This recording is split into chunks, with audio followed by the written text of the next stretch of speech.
tranquilo, si todos pasamos por esto. Buenas tardes, me presento, mi nombre es Ángel, estudiante de Kinesiología de la Universidad Autónoma de Chile. ¿Con quién tengo el gusto? Soy Esteban Flores, kinesiólogo del Centro de SMU. Me dedico al área musculoesquelética, me dedico al área de rendimiento deportivo, especialmente en el público infanto-juvenil. Y me dedico al área más de rendimiento deportivo, en este caso. ¿Tiene tiempo para una pregunta? Sí, obvio, sí. Bueno, el tema que vengo a como abordar es rehabilitación kinesiológica a deportistas de alto rendimiento. ¿Ya? Ya. La primera pregunta es, ¿cuáles son los factores a evaluar antes de crear un método de entrenamiento? Uy, esa pregunta yo creo que todos los kinesiólogos entrenadores se la hacen antes de... Mira, como factores, yo a mi consideración personalmente, en la experiencia que tengo, me enfoco más en la mecánica del cuerpo, en el control postural, el control motor que ellos tengan, la fuerza, la agilidad y todos esos componentes para hacer una evaluación, para realizar un plan de entrenamiento, un plan de rehabilitación de la en este caso. Porque el enfoque que uno le da como kinesiólogo deportivo es siempre mantener alto el rendimiento evitando las lesiones. Entonces, ese es el checklist que uno como kinesiólogo que busca, la verdad. Buscamos en general, la verdad, para hacer las planificaciones. ¿Ya? Ya. La siguiente pregunta es, ¿cuál es la mejor forma de calentar antes de competencias o entrenamientos? Uy, yo creo que acá es un temazo para los entrenadores también y los kinesiólogos. El calentamiento previo al entrenamiento. Pucha, acá yo me veo por una metodología llamada Exos, ¿No? que es una formación más un poco internacional en este caso, que busca el primer paso de calentamiento es el foam roller, que no sé si lo conocen, es como un rodillo que es como para automasaje. Pero más que para automasaje, uno lo hace como para aumentar el flujo sanguíneo del cuerpo, que empieza a ganar temperatura, empezar con movimientos de movilidad articular, movimientos más enfocados a la disciplina en este caso, tal vez movimientos rotacionales, movimientos estáticos y todo ese tipo, la verdad. No, pero ese es como la metodología para el calentamiento.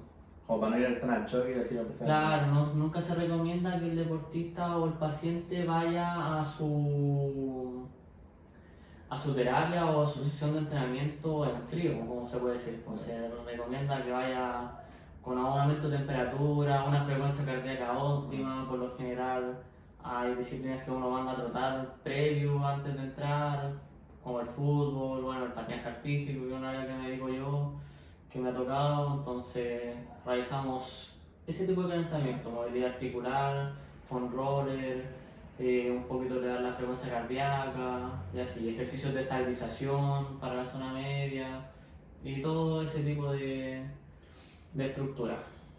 Comprendo. ¿Qué tan importante es un buen descanso en la prevención de lesiones a deportistas de alto rendimiento? Uy, es clave la verdad. Como ahora, hoy en día, el descanso sí se le toma un poco más de peso, si se puede decir, porque antes, no sé, uno decía, oye, me juego un partido, después me voy a jugar a la media hora, después otro partido y después en la tarde noche Sí, juego. más. Abarcas muchas cosas, la verdad, pero la pirámide de recuperación que se dice por literatura y todo es que el sueño es lo primordial, o sea, una buena higiene de sueño es clave, una alimentación adecuada a tu requerimiento y ya empezar con las terapias más complementarias, ya sea como de bioterapia, ya sea de presión neumática, estas pistolas de masaje y todo, pero sí el descanso es clave para un deportista, o sea, ya sea donde es una descarga física y mental. Una desconexión mental también es súper importante para los deportistas. Entonces, esto no sería como recomendable como ya entrenar todos los días.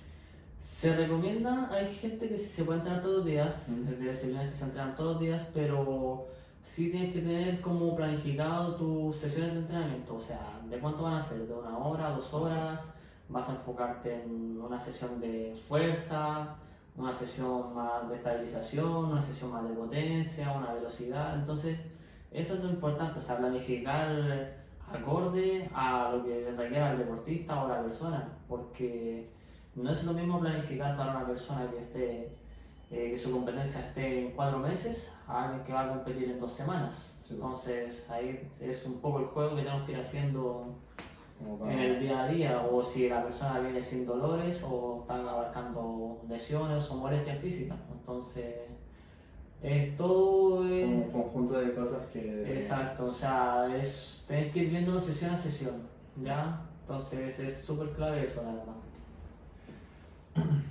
¿Cuáles son los principales factores de riesgo para sufrir lesiones deportivas?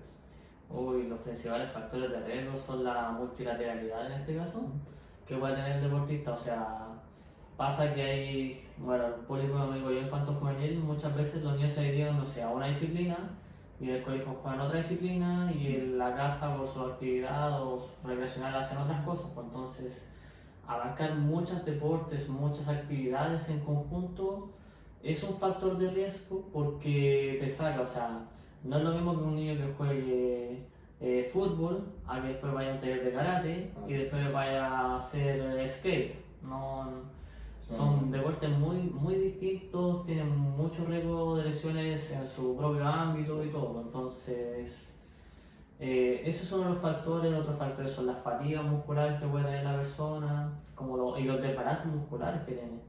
A veces hay deportistas que tienen más fuerza en un hemisferio y otra menos fuerza en otro hemisferio, o el rango de movimiento que puedan tener. O lo mismo con los músculos, hay personas que tienen como un brazo más, con mayor cantidad de músculo que el otro. Exacto, entonces, como kinesiólogos, nosotros siempre tenemos que estar atentos como a esas cosas, a esos factores, como ya sea la vida del paciente o el deportista fuera de la consulta, la evaluación de los desbalances musculares, sus rangos de movimiento, el factor psicológico que puede estar afectándole, mucha presión interna, como sobrepensar a veces mucho las cosas también lo puede llevar a una lesión. Por ejemplo, una mala toma de decisiones en un momento determinado, si te puede llevar a una esguince de tobillo, si te puede llevar a una fractura. Entonces son muchas cosas. El clima también, el ambiente en que uno se desempeña, a veces la mayoría de los futbolistas se lesionan porque la cancha no está en buen estado, ¿no? O las patinadoras porque la pista no es la adecuada, o las ruedas no la acompañaron, y así, o las zapatillas, y muchos factores, la verdad. ¿Qué opinas sobre el uso de crioterapia, masajes o terapias de compresión en la recuperación muscular? Uy, mira, sabes que yo me dediqué mucho tiempo a esa área, como al área del recovery deportivo, a la masoterapia deportiva. Lo sigo haciendo.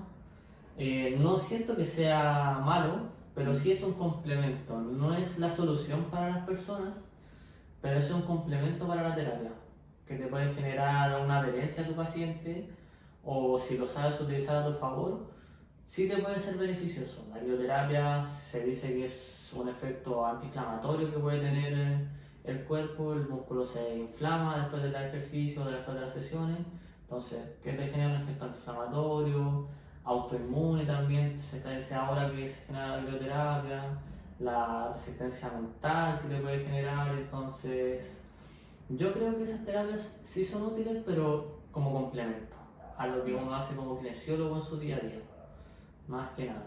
Hay gente que sí se siente bien, o sea, nuestro día a día nosotros tenemos tensiones musculares, tenemos bandas tensas, puntos dolorosos, y a veces un estiramiento, una compresión sí te puede aliviar, pero no te va a resolver un desbalance muscular, no te va a resolver una falta de fuerza o una falta de movimiento, no te lo va a resolver, eso te lo va a resolver la kinesiología como tal. Como para aliviar un poco, ¿no? Exacto, tú puedes jugar con esas terapias para aliviar en este caso el dolor del paciente, manejar su dolor. Para eso nosotros usamos esas terapias. ¿Qué papel juegan los ejercicios de estabilidad y propiocepción en la prevención de lesiones? Hoy un factor súper clave, o sea, no sé a ti Ángel como si ya has llegado a este punto, como te lo mencionó el profesor de la carrera, pero la estabilidad es todo, la verdad, o sea, para un ejercicio multiarticular que sea una sentadilla, si tú no tienes estabilidad de zona media del abdomen, no digo tener caluga, sino que un centro fuerte, sí te hace subir un poco más de peso con tu sentadilla o tener un mejor rango. O sea, es súper clave en este caso con respecto a la lesión y cosas así. Incluso desde mi experiencia con las chicas de patinaje, trabajamos mucho el centro porque tienen que estar con una posición más erguida, tienen que tener posturas mantenidas. Y también con respecto al tema de la propiocepción, o sea, saber dónde está ubicado tu segmento corporal en el tiempo-espacio, o sea, eso también es súper clave, cómo vas a extenderte en la pista, extenderte en tu ambiente, contraer los músculos. Yo, por mi parte, es muy importante que se empiece a tomar en cuenta eso, más que como el ejercicio de fuerza y todo. Incluso muchas lesiones musculares de la extremidad inferior son acompañadas de un desbalance en la zona media o más de O la falta zona de estabilidad. falta de estabilidad. Entonces, sí son factores importantes a tomar en consideración. Comprendo. ¿Cómo se podría mejorar la biomecánica para optimizar el rendimiento deportivo, reduciendo a su vez el riesgo de lesiones? Uy, ¿cómo se puede optimizar la biomecánica? En este caso, ejecutando un buen patrón de movimientos, un correcto patrón de movimientos acorde a la capacidad de la persona, porque mi sentadilla o mi dominada o lo que haga yo puede ser muy distinto a lo que haga otra persona y eso tienes que tomar los factores también más personales también. O la disciplina que estás haciendo. Exacto, o lo que te pida la disciplina también, porque uno dice, oye, ¿sabes qué? Está levantando mal o está haciéndolo mal, pero su disciplina lo pide ser así o así.